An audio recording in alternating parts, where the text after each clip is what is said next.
To go to the meat of why I'm really pushing this kind of conceptual framework and to show some power of many of the things that Alpash said. Here's a picture of the possible change in the dollar value of GDP the decade ahead that my group is assuming. The growth 8 that I just showed you are likely to see their aggregate GDP change something in the vicinity of $16 trillion. That's about the same as their actual size of GDP today. So they will create another one of themselves in the next decade. In the context of why I think it's ridiculous that people call them emerging markets, if you look closely, that is about double the combined GDP change of the US and Europe put together. The biggest question globally, going back to what I asked all of you guys about at the start, is what's really going on in the Chinese cycle, and can China achieve a soft landing? Half of that 16 trillion growth 8 GDP change is going to come from China. The C in BRIC is way more important than the other three. And if China achieves what I call a soft landing in the next 6 months and beyond, life's going to be great for them and everybody else. If China doesn't, then life's going to be pretty good. This year alone, the change in China's GDP growth will be more than $1 trillion. China will create the equivalent of another South Korea in 1 year, or half the United Kingdom. The BRIC countries collectively, between them, will create another Italy this year. You could write Italy completely off the map, and the 4 BRIC countries would have come up with a new one. That's how much the world is changing. I also sometimes say to people when they ask me about Greece, I say, why don't you ask me about Turkey, its neighbour? Because Turkey will be probably one of the top 10 individual contributors to global GDP this decade. Going beyond just the economics of it to the monetary and the finance and the geopolitics, here is a related picture of what the share of global GDP could look like if what I just showed you happens.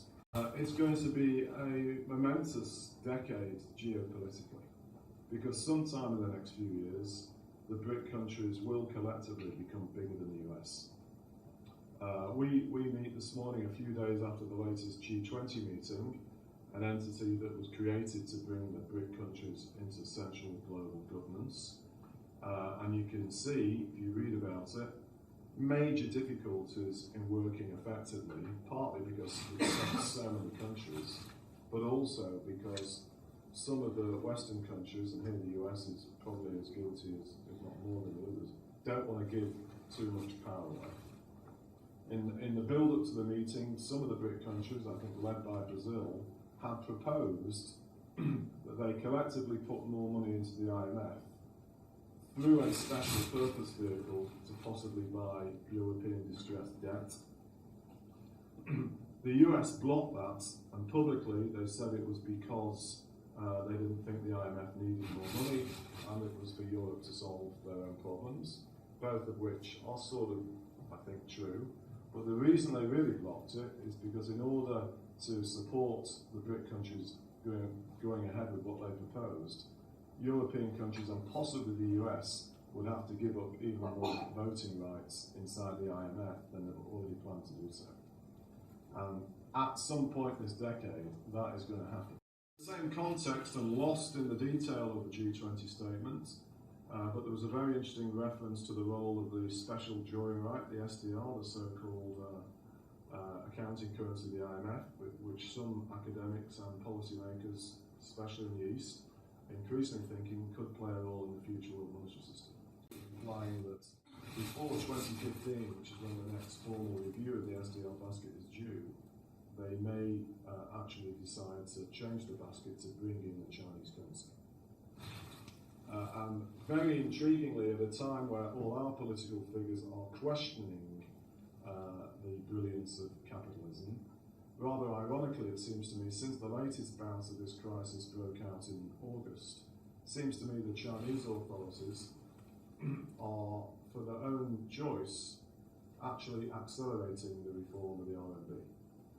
And sometime before the end of this decade, almost definitely, possibly as soon as 2015, we will have full convertibility of the Chinese currency.